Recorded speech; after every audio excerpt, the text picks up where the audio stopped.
سلام بر همگی. حدود 5 شب پیش الیساب وسط عربستان شهر ریاض نمایش باشکوهی برگزار کرد که اکثر چهره‌های مشهور دنیا رو با مبلغ هنگفتی اونجا جمع کرد و از 42 میلیارد تومان گرفته تا 700 میلیارد برای اجراهایی که کمتر از 10 دقیقه طول کشیدن هزینه کرد. از سرتاسر دنیا که همه برای دیدن مجموعه جدید مد اومده بودن، در واقع برای جشن 45 سالگی حضور الیساب تو صنعت مد و فشن شرکت زده شدن. در این جشنواره از چیزی حدود 300 لباس اوتکتور رونمایی کردن. این نمایش با هالی بری شروع شد که لباس جدیدش نبود ولی از برند الیساب بود که چندین سال پیشم پوشیده بود و اسکار گرفت و یکی از اهداف پوشیدن این لباس این بود که بگن لباس‌های الیساب رو بیش از یک بار هم میشه پوشید. بعد از خانم بری، جنیفر لوپز روی صحنه اومد و آهنگ آی ویل ترای رو اجرا کرد و همراه گروهش چندین تا دیگه از آهنگای معروفش رو هم اجرا کردن.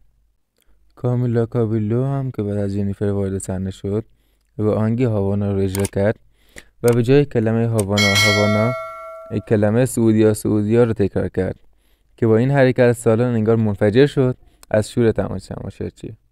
و خب بیشترین هزینه‌ای که توی اجرای چند شب پیش شد مربوط به خانم سلن دیون، خواننده کانادایی که برای 10 دقیقه اجرا 10 میلیون دلار معادل 700 میلیارد ما براش هزینه کردن. از جمله کسان دیگه‌ای که دعوت شده بودن میشه به هانده آرچل، بازیگر مطرح ترکیه، 400,000 دلار معادل 28 میلیارد تومان ما، و هایلی بری، بازیگر مطرح آمریکایی، 900,000 دلار معادل 63 میلیارد تومان ما.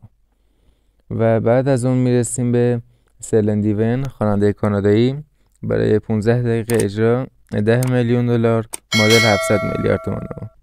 و کامیلا کابیلیو، خواننده آمریکایی، برای 10 دقیقه اجرا 3 میلیون دلار. عمر دیاب، خواننده مطرح مصری، با اجرای 3 دقیقه 500,000 دلار که 35 میلیارد میشه. کاندیس سوالنوپول، مدل مشهور آفریقایی، 600,000 دلار معادل 42 میلیارد تومان. و سوپر استار لبنانی نانسی عجروم برای اجرای 4 دقیقه 1,200,000 دلار. و جنیفر لوپز هم که برای 7 دقیقه اجرا 7 میلیون دلار ناقابل.